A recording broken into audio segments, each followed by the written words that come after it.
Alcohol is not joy, but a double-edged sword that is quietly destroying countless Hollywood legends.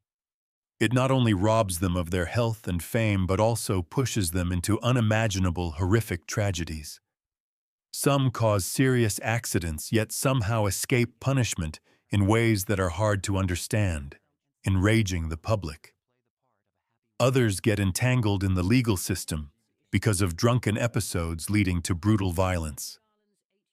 Even many icons once praised as perfect ultimately become names forever linked to deadly scandals that shook all of Hollywood. So, what dark secrets have been buried for years, only to be exposed after their terrifying drinking binges? And who exactly are those names? Please subscribe to the channel right now. And now we will begin with the first figure, Humphrey Bogart. The sudden death from those martini glasses. Humphrey Bogart is still remembered by the public through the image of the cool and captivating Rick Blaine in the film Casablanca, 1942, the movie that the New York Times once called Hollywood's eternal masterpiece. However, behind that glittering halo, Bogart appeared as a notorious alcoholic, causing both concern and disgust throughout the film industry. According to the 1953 memoir by journalist Hedda Hopper, Bogart often brought a giant martini pitcher to the Warner Brothers set and drank it right in the middle of filming, treating it like a prop. Once, he was so drunk that he rode a bicycle weaving all over the studio lot in Burbank while still wearing his pajamas. Director Michael Curtiz had to shout loudly, "Cut! This is a film set, not your personal bar, bogey." These bizarre behaviors were not limited to the movie set. In 1949, Los Angeles police caught Bogart driving drunk on Sunset Boulevard and causing an accident. Surprisingly, the case file was suddenly minimized afterward. The Los Angeles Examiner at the time implicitly suggested that a huge sum of money had been paid to cover it up. Bogart was also frequently involved in public brawls. In March 1951, at a bar in West Hollywood, he threw an entire bottle of liquor at a group of young men, forcing the police to intervene quickly. A witness later told KTLA station that Bogart had shouted, "I'm a star. I can do whatever I want." Thanks to Warner Brothers stepping in to mediate, the incident was quickly settled, but his reputation in the industry began to decline sharply. Even more frightening was what Confidential magazine later revealed. Bogart was not only addicted to alcohol, but also hid opium powder and the sedative Seconal in his dressing room. This dangerous combination caused him to collapse on set multiple times, forcing directors to constantly change the shooting schedule. An insider source from Warner Brothers confirmed that as many as 3 major projects had to drop Bogart due to his poor health and serious legal problems. His personal doctor, Dr. Martin Gable, once gravely warned, "His stomach is as thin as paper, and his liver is swollen. If he continues drinking hard liquor for just a few more years, it will be beyond saving." Yet Bogart only sneered and replied, "What's the point of living a life without martinis?" That statement quickly became a topic of gossip throughout Hollywood. It sounded like a joke, but in reality, it was a death sentence for himself. In 1957, Bogart died of esophageal cancer. The public expressed sorrow, but those in the industry frankly admitted that he had single-handedly destroyed a brilliant career with alcohol, drugs, and countless legal scandals. The halo of Hollywood's most charming man was from then on permanently obscured by darkness. If Bogart was considered the king of alcohol and scandals, right behind him was a beauty queen who shook Hollywood even more powerfully than ever. That was none other than Elizabeth Taylor, the iconic beauty of the 20th century, who sank deeply into alcohol, sleeping pills, and a series of scandals that kept American newspapers constantly racing for headlines. Elizabeth Taylor, neglecting her starving children, because of endless drinking parties. In the 1970s, Elizabeth Taylor, the woman once praised by Life magazine as Hollywood's mythological beauty, began to decline steadily in her battle with alcoholism. While filming A Little Night Music in Vienna, she would often arrive on set many hours late simply because she was still passed out on the floor of the dressing room after long nights awake with whiskey and vodka. The Los Angeles Times once reported that at the Dorchester Hotel in London, Taylor was found heavily intoxicated and screaming at the manager because the breakfast lacked champagne. A witness recounted, "Elizabeth yelled, demanding an entire case of wine instead of just one bottle. The entire hotel lobby fell silent. Many people couldn't believe that was the most powerful female star in Hollywood." What outraged the public the most was Taylor's indifference toward her children. In a BBC interview, her daughter Liza Todd sadly admitted that her childhood was a series of lonely days because her mother was constantly disappearing for parties, drinking, and romantic scandals. Once, Taylor left her youngest son, Michael Wilding Jr., alone in the Beverly Hills mansion for 48 hours straight, just so she could go to Las Vegas with friends to gamble and drown in vodka. The Daily Mail quoted neighbors saying, "The kids were often left hungry and had to ask the butler to buy food." Not only was her career affected, but Taylor's marriages were also filled with tragedy. Her fifth husband, Senator John Warner, once confided to the Washington Post that he fell into depression after witnessing his wife continuously drunk, insanely jealous, and once smashing glass doors in their Virginia mansion. Earlier, her famous romance with Richard Burton was called by Newsweek the storm of the century, a whirlwind of hard liquor, affairs, and violent arguments. Many witnesses said that in her drunken state, Taylor once left a party midway to disappear with actor Peter Lawford, causing Burton to angrily smash a vodka bottle in front of everyone. In the early 1980s, Confidential magazine published secret documents revealing that Taylor had been involved in a romantic scandal with a famous director in Malibu. The two were described as drowning in vodka and seconal sleeping pills right in the beachfront hotel room.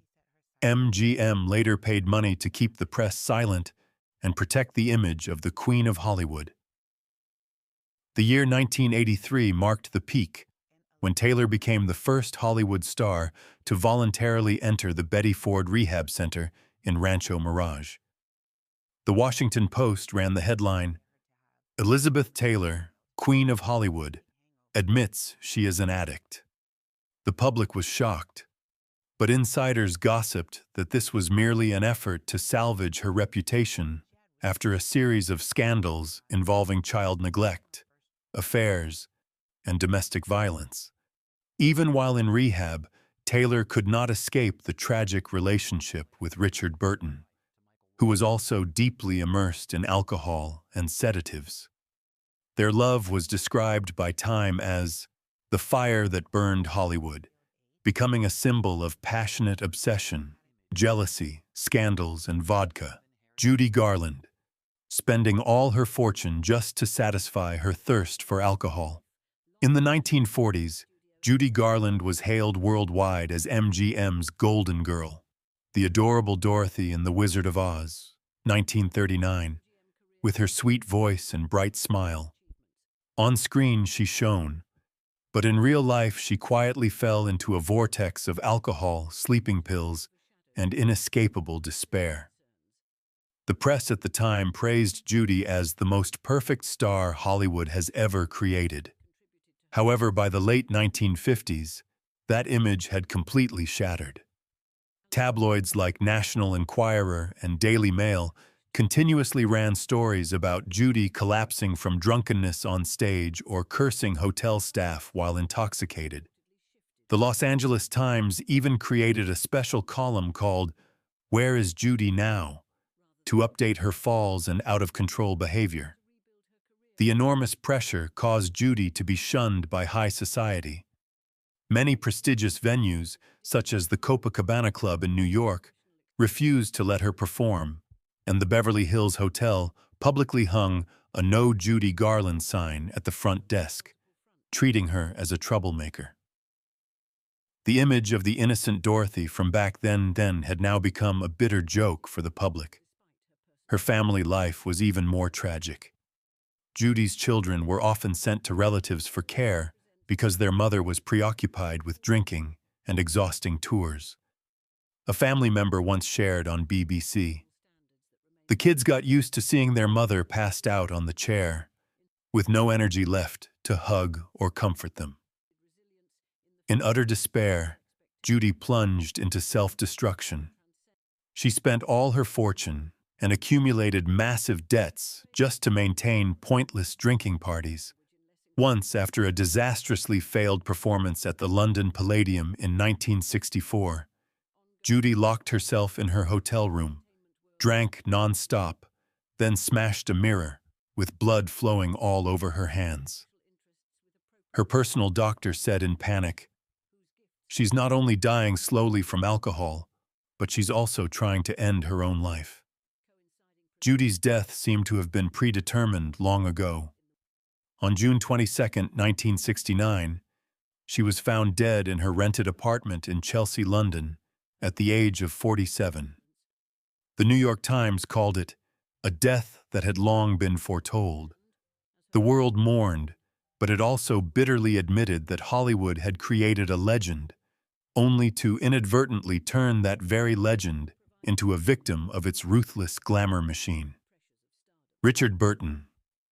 The horrific accident while driving drunk born into a poor family in Wales, Richard Burton was once praised by The Guardian as the worthy successor to Laurence Olivier. Critics saw him as an explosive talent capable of changing the entire perception of acting. However, behind the stage lights was a life immersed in constant drunkenness. Director John Huston once shuddered and said, "Burton could drink 3 bottles of vodka in a single day and still stand up to declare boldly that he was more sober than anyone." His alcohol addiction quickly dragged Burton into an endless cycle of scandals. In 1967, Los Angeles police arrested him for drunk driving on Sunset Boulevard. The Cadillac he was driving crashed straight into 2 pedestrians, sending both to the emergency room. Strangely, Burton only received a suspended sentence after Warner Brothers paid heavily to intervene. The Los Angeles Herald-Examiner sarcastically asked, "Or does justice in Hollywood also have a price tag?" This was not the only time. In 1962, in Rome, in a vodka-fueled frenzy, Burton stormed into the lobby of the Excelsior Hotel and picked a fight with a group of young Italians. One person was seriously injured and hospitalized. Italian newspapers at the time buzzed that the police had received thick envelopes, so the incident would never make the official press. By the 1970s, Burton's career was plummeting. While filming The Klansman, 1974, he was so drunk he couldn't stand steady, forcing the director to have his character sit throughout every scene. Journalist Rex Reed bitterly commented in New York Magazine, "Burton now acts more with the smell of alcohol than with real talent." Because of his wild behavior while drunk, he was removed from numerous major projects. There were even rumors that Francis Ford Coppola had considered giving him an important role, but later crossed his name off because no one could control him. Burton's personal life was equally chaotic. The Taylor-Burton couple was once compared by Time to an atomic bomb of lovers, exploding wherever they appeared. Once, during a party in Mexico City, a heavily intoxicated Burton threw an entire tray of champagne in Taylor's face, causing her to angrily smash a glass right in front of dozens of guests. That image spread across international media, turning them into symbols of both passionate love and hatred fueled by alcohol. His personal doctor, Dr. Milton Stark, repeatedly warned that Burton's liver was swollen to twice its size, with the risk of blood vessels bursting at any moment. But Burton only coldly exhaled cigarette smoke and replied, "If I have to die, I will die like a real man, with a vodka bottle in my hand." Those words eventually came true. On August 5, 1984, Burton died suddenly in Switzerland at the age of 58. People mourned a brilliant actor with 7 Oscar nominations, but remembered him more for the nickname Hollywood's most notorious alcoholic, the man who single-handedly pulled himself from the peak of glory down into the abyss. Besides Burton, Hollywood also witnessed another star fall in a different and contradictory way. That was Spencer Tracy, the symbol of the ideal man on the silver screen, who used alcohol to cover up financial fraud and dark scandals. Spencer Tracy, using alcohol to cover up financial fraud.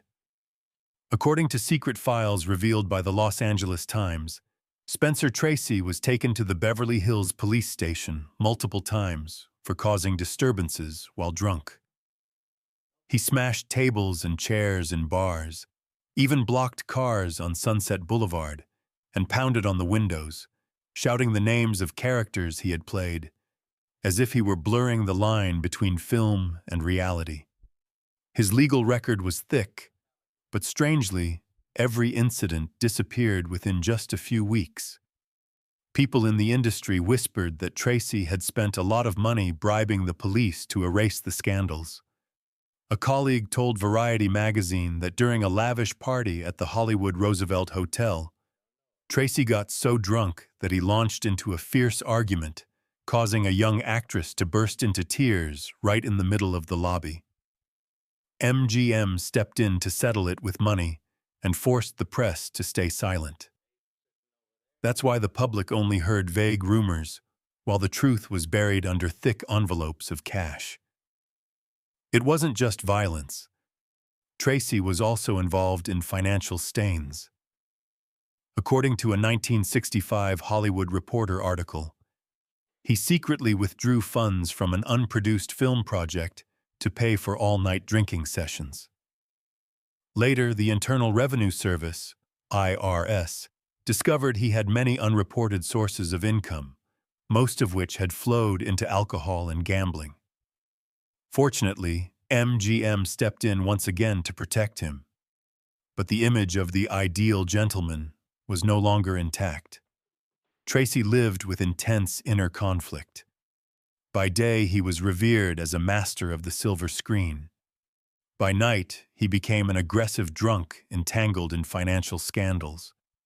His personal doctor repeatedly warned, "You could go at any moment if you keep drinking like this." But Tracy only smirked. What's the point of being sober when you have to face your own loneliness? In 1967, when Spencer Tracy passed away, Hollywood collectively expressed sorrow. However, behind the eulogies were whispers.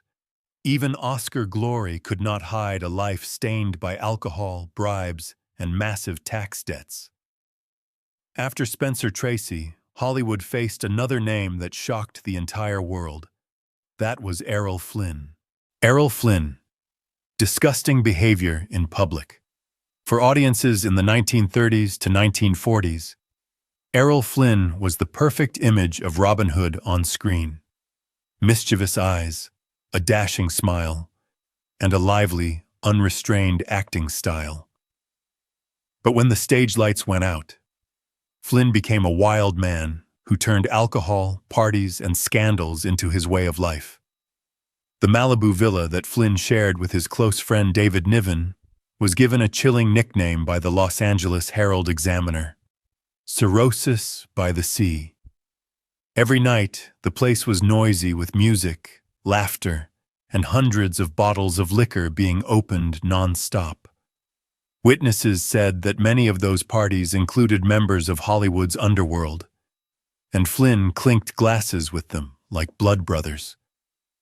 Even on the film set, Flynn showed the recklessness of an addict.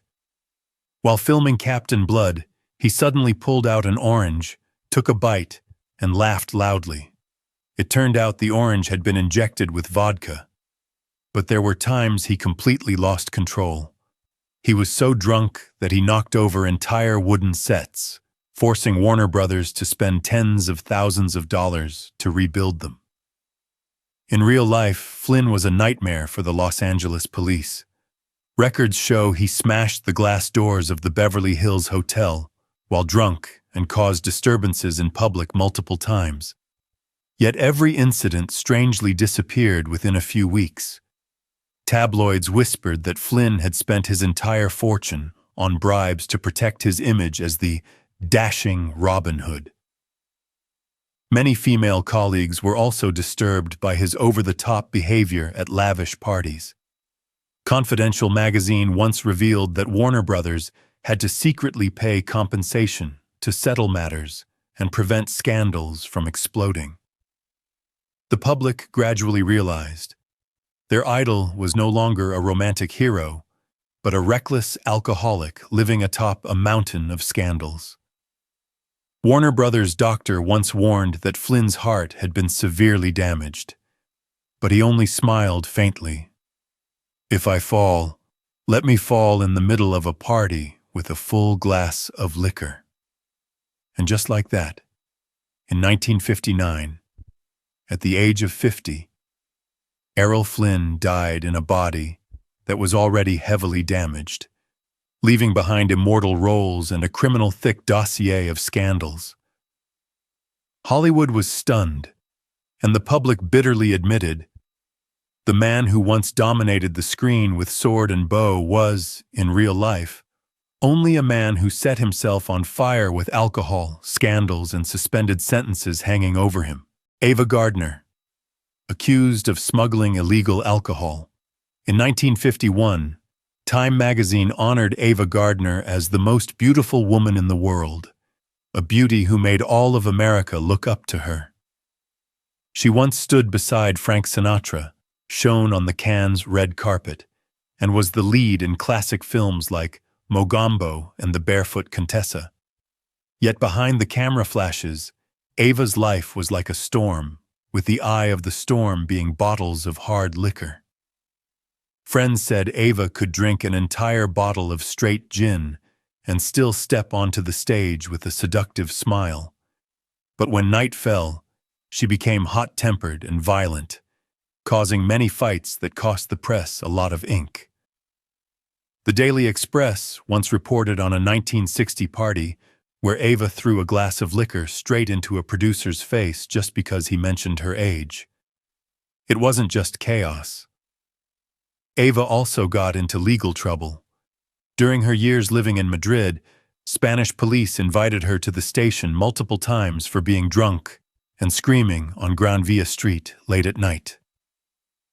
But the most sensational rumor was that Gardner had sheltered a gang of American bootleggers right inside her European villa. A former Guardian journalist revealed that Ava used her star status to cover for illegal drinking parties where smuggled whiskey from Cuba was brought into London. Although this was never officially confirmed, it was enough to give her the terrifying nickname, the patron goddess of bootleg liquor. Those scandals not only destroyed Ava's image as a goddess, but also made the public lose faith in Hollywood. Many began to whisper that the American dream was only an outer shell. Behind it were stars falling into drunkenness and laws being bent by power. In her final years, Ava lived in seclusion in London, with failing health.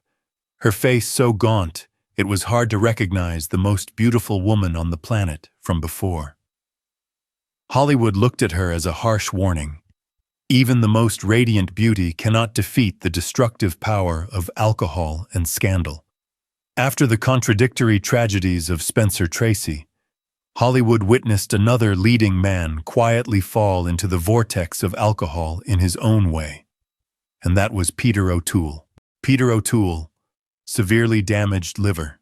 While filming Lawrence of Arabia in 1962, Peter O'Toole and Omar Sharif often turned their hotel in Jordan into a small bar. Once, the entire film crew had to wait for him from morning until noon in the scorching desert. O'Toole finally appeared covered in dust, still holding an unfinished bottle of beer in his hand. Just a few minutes later, he transformed into Lawrence with burning eyes, delivering unforgettable scenes. Producer Sam Spiegel once told a strange story on BBC. Peter arranged to meet me at a funeral in London. Because he was so drunk, he walked into the wrong church. He stood up and delivered an emotional eulogy, making everyone in the church cry non-stop. When he came out, he calmly asked, "So, where is my friend?" Those non-stop drinking sessions gradually caused unimaginable consequences. By the late 1970s, doctors informed him that his liver was severely damaged. He was forced to quit alcohol to save his life. Although he survived, his body became frail, his face gaunt, completely losing the charming good looks of the blue-eyed leading man from before. Worse still, O'Toole unintentionally became a bad example for many young people. The Daily Mirror regularly published photos of him collapsed in bars, leading quite a few young men to imitate his partying lifestyle. Many critics noted that stars like him helped promote the party and alcohol culture in Hollywood during the 1960s to 70s. Peter O'Toole left behind a massive film legacy, but along with it was a dark heritage, the symbol of a talented genius slowly strangled by vodka, leaving audiences both admiring and regretfully shaking their heads. Montgomery Clift. Using alcohol to temporarily forget depressive episodes, in the 1950s, Montgomery Clift was seen as the only one who could stand alongside Marlon Brando and James Dean. With a face as if carved from stone, melancholic eyes, and authentic acting, he left a strong impression in films like A Place in the Sun, From Here to Eternity, and The Misfits. Life magazine once called him the most handsome man in America. But one night in 1956 changed everything. After a party at Elizabeth Taylor's Beverly Hills villa, Clift drove while drunk and crashed straight into a power pole. The accident severely disfigured his face, broken teeth, shattered nose, and serious jaw injury. Elizabeth Taylor was the first to run to the scene, hugging Clift tightly and preventing him from swallowing his tongue before rescuers arrived. The Los Angeles Times called it Hollywood's most horrifying night. The accident not only destroyed his appearance, but also shattered his career. Clift survived, but from then on he became a walking corpse, relying on alcohol and painkillers to endure both physical and mental pain. Director Joseph Mankiewicz once said sadly, "We are watching one of Hollywood's most beautiful faces destroy itself day by day." In the following years, Clift was constantly involved in scandals. Beverly Hills police arrested him multiple times for causing public disturbances while drunk. Once at the Chateau Marmont Hotel, he went berserk and threw a liquor bottle, seriously injuring a security guard. Federal tax records also showed he owed tens of thousands of dollars because he spent all his money on alcohol and parties. A New York Post journalist at the time wrote, "Clift is no longer a star, but a living court case that drags on." Colleagues called the later part of Clift's life Hollywood's longest slow death, a process of self-destruction that lasted 10 years. On set, he would often tremble, his eyes vacant, barely remembering his lines. Audiences witnessed the heartbreaking change, from the prince of the silver screen to a lonely ghost. On July 23, 1966, Clift died in his New York apartment at the age of 45, with only a bottle of liquor and a few blister packs of pills beside him. Hollywood was stunned, but many in the industry whispered that Clift had actually died long before, dead in an irredeemable despair. The tragedy of Montgomery Clift closed a dark chapter full of regret. Around the same time, Hollywood saw another face with openly alcoholic behavior and bizarre actions. That was W.C. Fields, the legendary comedian famous for the nickname, the man who was never sober. W.C. Fields, harassing female colleagues while drunk. In 1940, journalist Dorothy Kilgallen wrote a shocking anecdote in the New York Journal. At a party in Los Angeles, Fields drank non-stop for 10 hours. Afterward, he staggered into the middle of the hall, shouting meaningless things in front of hundreds of guests. When someone helped him leave, he still tried to pull a young actress into a resting room, causing chaos in the entire hotel. The incident was quickly handled by the studio, leaving only a short news line. Comedian Fields had too much to drink at last night's party. Rumors also spread that Fields often crossed the line when drunk. Once he openly flirted with a female colleague right in the backstage area, forcing Paramount to secretly pay compensation to keep it quiet. Therefore, the press of that time often called him with the mocking nickname, the man who was never sober. These scandals also affected his work. In 1938, during a radio recording session, Fields arrived nearly an hour late with bloodshot eyes and a strong smell of alcohol. When reminded, he laughed loudly. "Everyone should be happy that I managed to get here on my own 2 feet." The entire studio fell silent, while the audience still laughed happily at his humorous voice, unaware he was staggering like a lost soul. Fields passed away in 1946, on Christmas Day, something he had joked about his whole life. That death closed a period of collective drunkenness in Hollywood, but also left a distorted legacy. A talented comedian suffocated by alcohol, John Barrymore. Severe brain damage from alcohol addiction. At the beginning of the 20th century, John Barrymore was known by the nickname, the Great Profile, the most perfectly handsome foe on both stage and screen. He moved audiences deeply with roles like Hamlet, Richard III, and Sherlock Holmes. In 1922, the New York Times wrote, "Barrymore doesn't act in plays, he is Shakespeare reborn." However, alcohol gradually turned that genius into a pathetic and ridiculous figure. In the mid-1930s, Barrymore's memory deteriorated severely. He couldn't remember even short lines, forcing the crew to write dialogue on boards or hide them in props so he could read secretly. Colleagues often shuddered when they saw him trembling, eyes bloodshot, and reeking of strong liquor in the middle of filming.